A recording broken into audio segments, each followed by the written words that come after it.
Welcome back to Capital FM 99.7, The Top Leader. This is your breakfast show with myself, Kevin and Kevinda.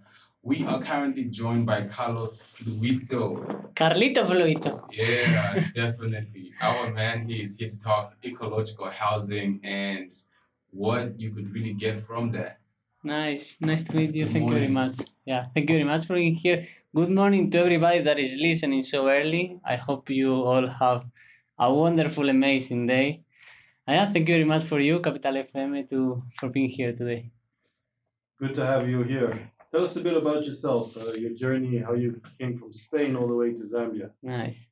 So first of all, I define myself as a spiritual psychologist and non-PhD because I was doing a PhD in Brussels, but I stopped with the academic career because I wanted to have a more actual impact on the world, no? Something that I could feel I was doing something and changing things. So that's why I stopped with the PhD and then I opened this other company called Raining Rosas. It's focused on performing arts. Mm-hmm. And I had two friends in Zambia, so I came with them. They are two dancers from Denmark, and I noticed that all my actions had a huge impact. Like even if they were little, they have a huge impact. So that's how I decided to move things forward towards a non-profit organization, an NGO, and yeah, meeting the right people around me, it was clear that it had amazing opportunities. Yeah, to do here in Zambia. Nice. And tell us a bit about the NGO, KUNIKA. How did you come up with the name? So Kunika is to give in Shosha. So thanks to Google Translate for this one. So we wanted to reflect the aspect of giving, of making this impact, of offering something to people. And then Kunika also these three syllables. So Ku can come for culture or arts or creativity. Ni for internet or information technology, digital skills, and lately Ka for care for the environment, ecology, and sustainability, because those are our three main focus. Ku, ni, ka. Okay, Yeah. nice. So when did you come to Zambia? So this was in November after a lot of performing around Europe. Mm, so I came in November. I was 3 months here as a tourist, and it was a bit of an encounter, no, and understanding how the things work. It's my first time in this region of Africa. Mm-hmm. And after this, we set up the organization formally, and I've been in Zimbabwe also with other dancers, understanding how are the differences between both countries. And now I'm back officially as the president of KUNIKA ZAMBIA. Yeah. Nice. So what made you pick Zambia over Zimbabwe? Well, originally it was because my friends were here because they are like a half Zambian, half Danish. Mm-hmm. And also it was a bit of a match, no, to understand the huge opportunities that are here. And then little by little, I'm learning more about this region of the world that was so unknown for me, and the differences between the different countries, like how, yeah, South Africa is close, and then is this sort of half European country, half African. So every country is a different world, different cultures, and even within each country, all these different ethnicities, tribes, cultures is amazing.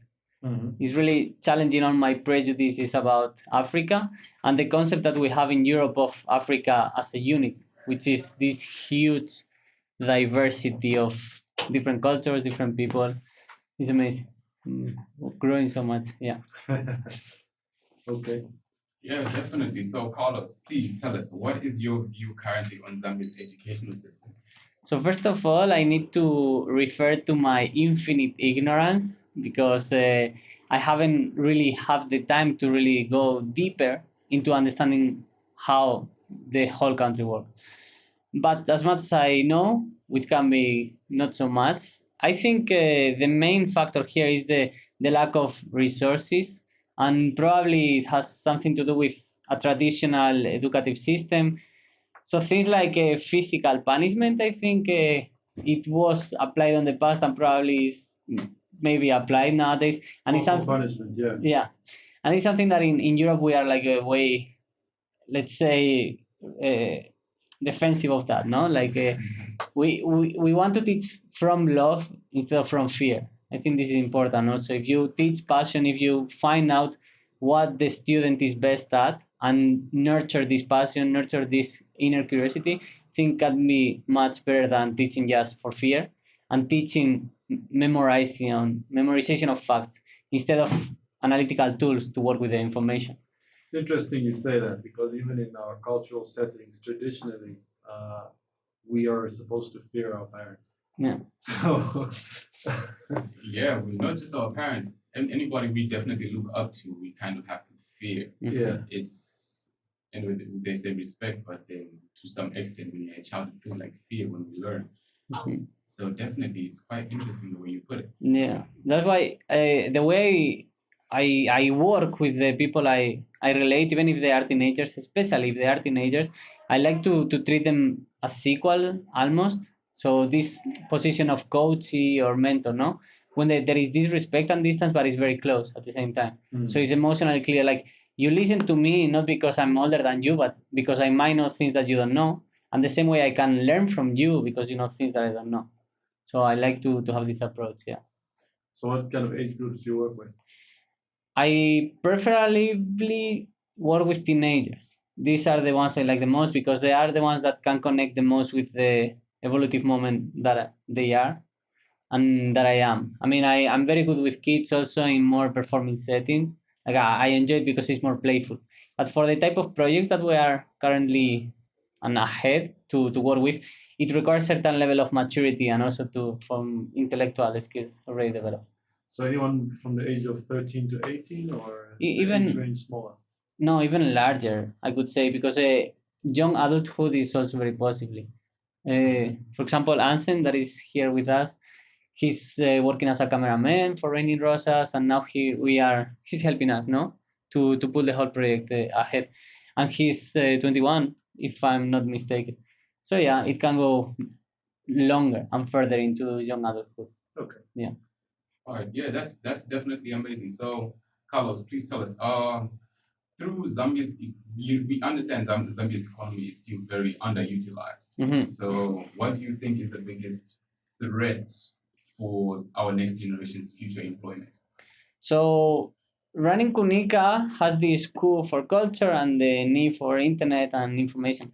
And I think it's very focused pragmatically on how to utilize people, especially in the upcoming future. No, so internet is there, artificial intelligence is there, automation is there, and it's clear like it's going to take a lot of jobs in developed economies, and in economies that are developing, we have this leapfrog with the innovation. No, the innovations applied on a moment that maybe the industry in terms of labor is not ready. No, so I think it's gonna be even more impactful if people are not like really prepared for this entrance of this type of technologies. It can be like really dangerous for them, and that's why one of the main focus of Kunika is either you do something creatively and you do something for your soul that can connect with another people and offer them value, or you go digital and you start learning skills that are more difficult to replace. And especially the idea of investing on digital skills is to be able to run your own online business or to offer online services, because the advantage, especially in these economical currency quota conditions, if you are earning dollars in a country like Zambia, you can make a living like is, let's say, more um, mm, yeah, like it fulfills more, you can cover more of your needs in a way that you are not hustling or struggling or on this type of mentality lifestyle of doing 20 things. If you Manga business. yeah, Yeah. yeah, like focusing on one and sell it through the internet, I think is a very very potential solution for many people. Yeah. Yeah, that makes sense. Especially when you're talking about leapfrogging. Zambia is a country that surprisingly we don't really teach crafts anymore, Mhm. or we're focused on it a lot less. But if you look at all the studies of people that go to school, they're very service oriented. Mhm. Uh, these are jobs that tend to be taken away with automation. Yeah, yeah. Yet they should more focus on, it's better to have a skill either digitally, Mhm. like you're saying, learning how to code, Mhm. or learn a craft, like being a plumber, carpenter.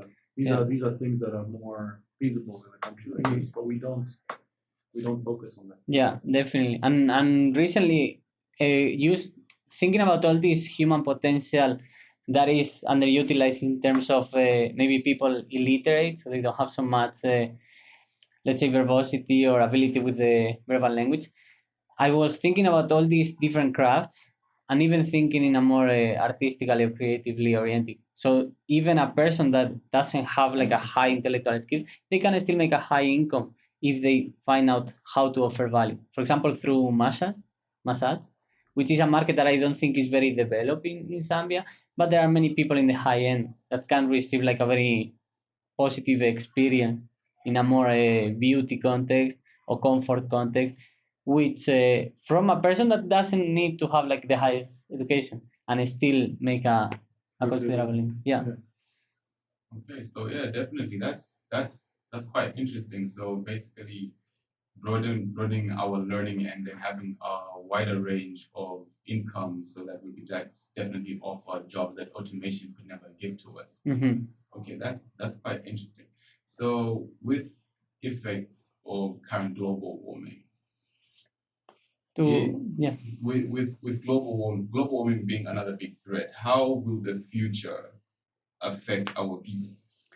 So I was doing some research into Zambian specifically because in a global scale, I think we are quite familiar into all these environmental catastrophes or droughts or rains or the increase of the temperatures.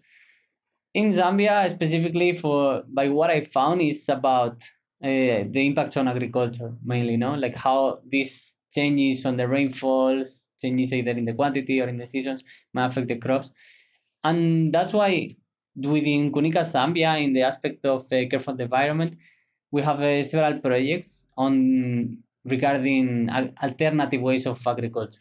And the idea here is finding something that is efficient and that is a more, let's say, artificially controlled, no?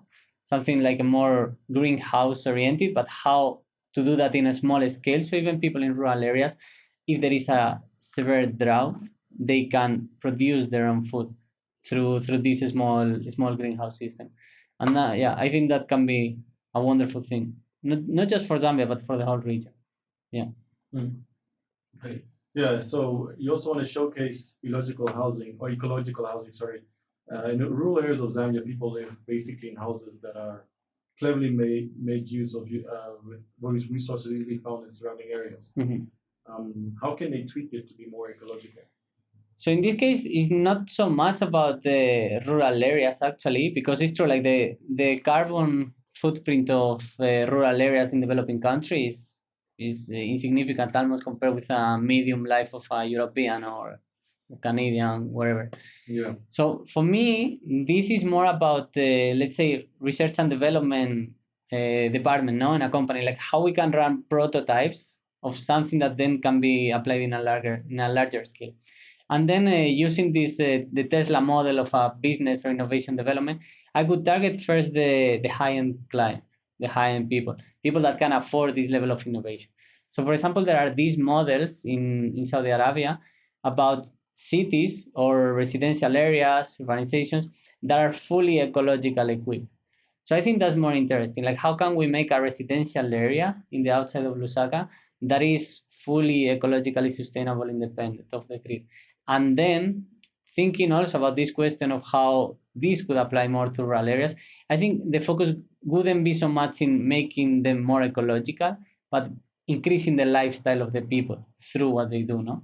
Through the ecology. But there is this concept of bio toilet, for example, which is a system of generating energy through human defecation. So that's quite a powerful thing from India, actually. Yeah. Yes. So, okay, could you tell us a bit more about the ecological advancements in Saudi Arabia? That sounds pretty interesting. Yeah, there is this city called the Sustainable City, and I mean, the money is the big factor, no? Because they had this big investment. It was difficult to raise the money, but they made it, and it's a whole, yeah, it's a whole residences of villas, and they use a lot of solar panels. So that's the investment also, no? But it doesn't mean like in Zambia could work. At least during this dry season, the sun is hitting. They use a recycling system of water because that's the main limitation for the environment. And also they use this, they try to produce their own food, and they have also financially sustainability. So they are renting part of the flat to cover the expenses of maintaining the community.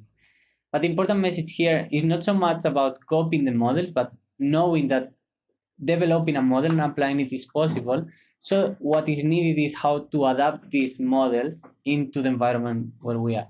So in Zambia, because of the rain, because of the trees, because of the two seasons, also because of the economical situation, and how to apply this into Zambia.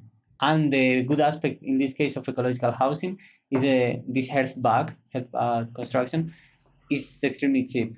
So compared with the houses done in Saudi Arabia, they have this type of painting that reflects the sun. Probably here is not so necessary if the eco dome, if these domes, they are quite good at keeping the cool air inside. Mm. Yeah. So is there a way we could sort of marry the two ideas together to make it more local? Since we already, people in the rural area already have pretty much ecological houses, could we then not sort of combine that with the idea of Saudi Arabia to make our own? Yeah, definitely. It's many times is a lot of marketing actually, no, to make people believe that it's better to go a bit backwards at the same time that they can keep the comfort that they already have, and then finding this middle point. And I think it's efficiency always on showing like how your quality of life can be better if you prefer to live outside of the city maybe, and then you have like this nice fruit, nice garden that you produce in your own residential areas. And yeah, and you basically save the traffic of being on the city, you save going shopping. Yeah, you save time and quality of life. Makes sense. Hmm. So how are you going to show us to be more ecological? How does KUNIKA come into this? So I'm not. It's not about showing or teaching. It's more about learning from what the people do, as we have as we are recognizing, and then yeah, like trying to iterate and develop and perfectionate what is already been doing, and then combining it. But for example, I have found some things that are happening in Zambia that I think that could be like easily, let's say, corrected. No, like for example, packaging. Packaging is one big thing that in all these big shops like ShopRite, Pick and Pay, they use this pre-cooked food, no, or this they cook it daily, and everything is packaged. And especially the packages they are using, they are not the most environmental friendly. The same with these fast food chains, for example. So packaging is one. Waste management, waste reduce together with the packaging. Also, yeah, there are many things that can be recycled, and they should know there is. It's not like India. India is worse because of the amount of people also. But I think yeah, waste management is a big thing. And yeah, and finally, I also have here like electric transportation, like motorbikes, especially for the dry season. That could be a possibility. Like in Asia, there are already like some projects in this direction. It's also part of the culture. Here is a more car culture compared with Asia. And the most important one is the meat consumption. There is this thing of chicken, not so much beef or pork, but chicken is a big, like, let's say, food base. And yeah, like someone that is a bit into ecology, they know like the impact of plant of meat diet. So moving or heading or at least pivoting towards a more plant-based diet could be so nice. Yeah, maybe Hungry Lions wants to take notes and make some salads and make it. Well, definitely, we all highly doubt Hungry Lion will take that serious. Like me, everybody here loves their meat. Yeah, you want a funny fact? Like a plant-based diet is related to more to higher quality of erections in males. So eating meat is not good for performing later. And we have a whole, how would I put it, market that focuses on making sure we can extend those Yeah. in this country. So doing it naturally might put a lot of people out of business. And this is coming from a PhD psychology candidate, so best believe he has his facts. Yeah. Okay, so Carlos, tell us, is there a way, or how can I put this? Considering our country's determinate practice Yeah. system, uh, is is there a way we could change, or what type of ways do you think we should change apart up from our farming culture for us to become a whole better nation at large? So thank you to Elia because he explained me what Chitemene is. So it seems like there is this culture of burning the things that are not utilized after harvesting. So one big change is coming back to this greenhouse. There is a combination of hydroponic farming, vertical farming, indoors and outdoors. So that could be already very interesting to learn how to use like agricultural practices that doesn't require waste, that doesn't produce waste, that everything that they produce you can take it and get benefit from it. And particularly about the corn, which is this what creates the waste in this case, there are alternatives like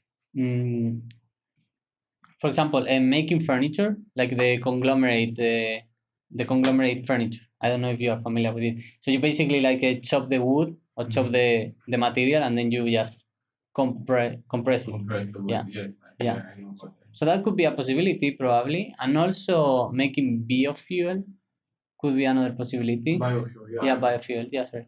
And also compost. I don't know how familiar are you with the composting, but I think that could be probably another. Yeah, compost is a known concept. Sadly, it's not really implemented here. Yeah. Same as making briquettes from maize. Yeah. We don't generally do that.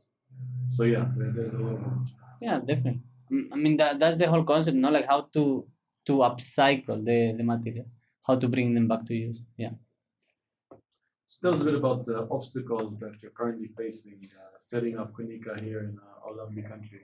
So having very interesting and like a open-minded conversation with Elia, I think I come with this European mindset of I don't want to say professionalism or delivery or at least like basic level of trust, no? And it's true that I might trust too much or too quick too many people, and this has come back with some again, Backlash. yes, some backlash. So yeah, that can be like an important one. Is this idea that we were talking about short term thinking and long term thinking? Like you can take the advantage of the musungu the first week, and then the guy will burn out and will leave the country.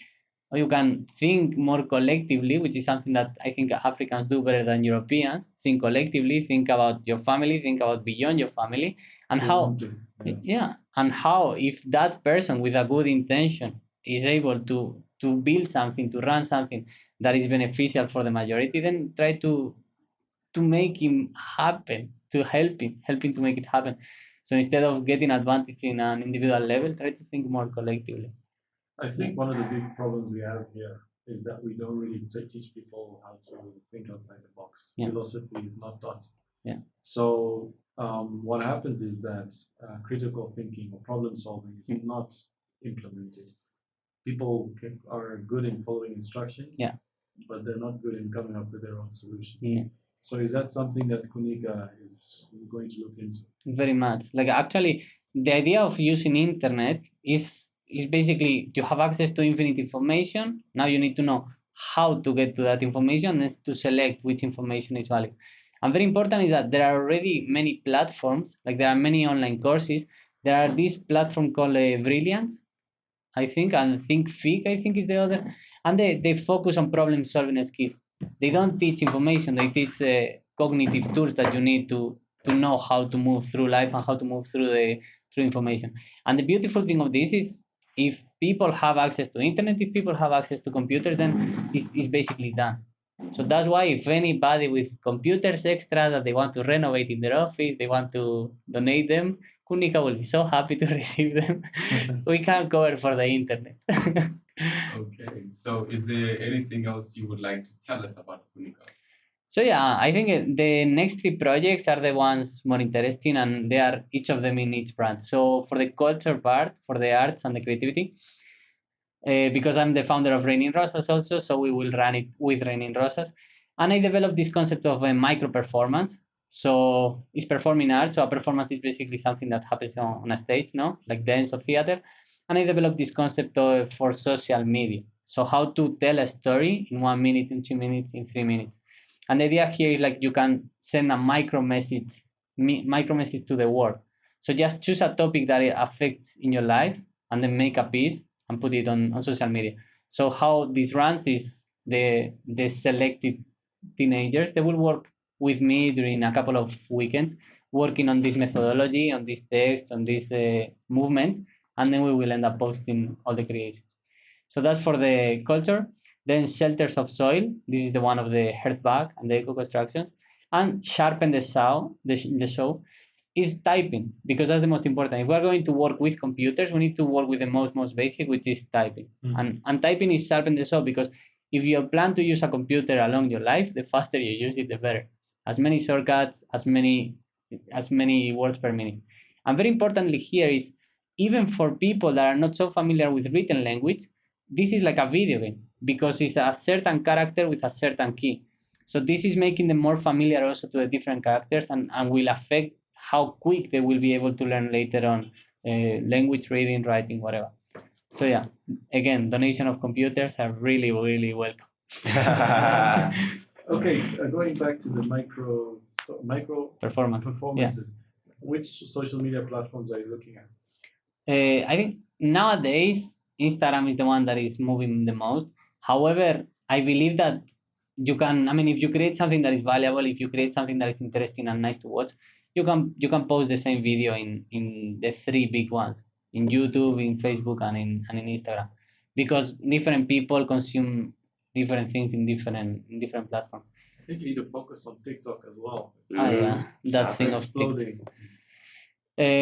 Yeah, more than one people have told me. So yeah, probably, probably, yeah, Yeah, it's something that a lot of people here are using.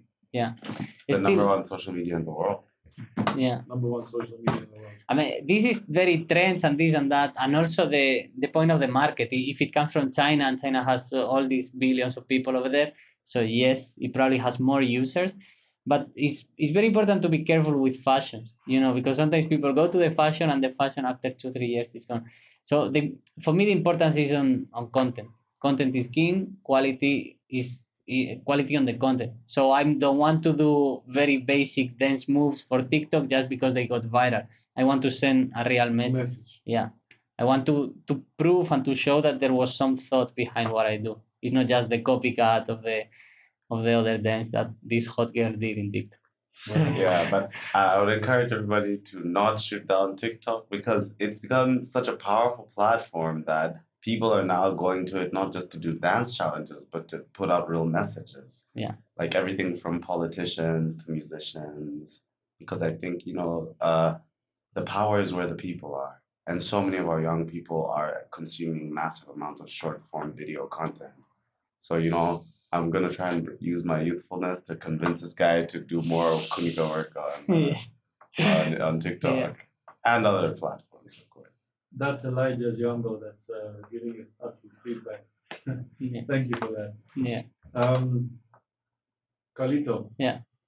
How can people reach out to you and your organization, KUNIKA, to donate or be more involved? What are the steps? So, for example, if you listener, good morning again, and thank you for being awake so early. If you want to donate, if you want to collaborate, even what Elijah mentioned, if you are very good at TikTok, I want to take over our TikTok account. We will be so happy. So if you are a social media manager, you will be very welcome. So as I mentioned, we have the YouTube channel already on. We have the Facebook page. We have the Instagram page. There are two words you need to remember. One is KUNIKA. Both are K's. So KUNIKA. Zambia. KUNIKA Zambia. With this, you can find us.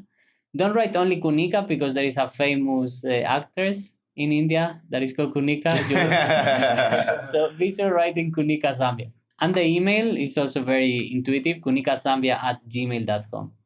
Otherwise, Carlito Fluito or Elijah Zambo, you can contact us also through Instagram or Facebook.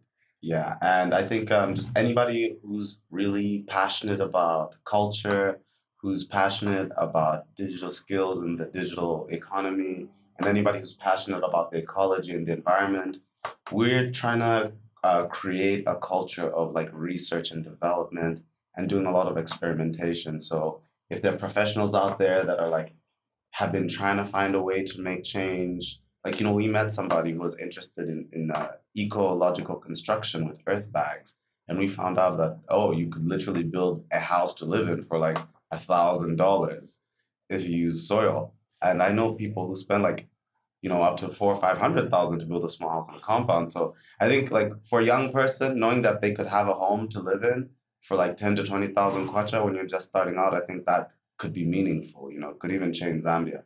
Definitely. So like a lot of what we're doing is experimentation. You cannot get to success in an innovation without trying things that might fail. That's why we really just want to work with people that are innovative and think big. And yeah, we invite everybody to the table. Just find us on Facebook. Email us at kunikazambia.com or Kunika Zambia on all of our social media.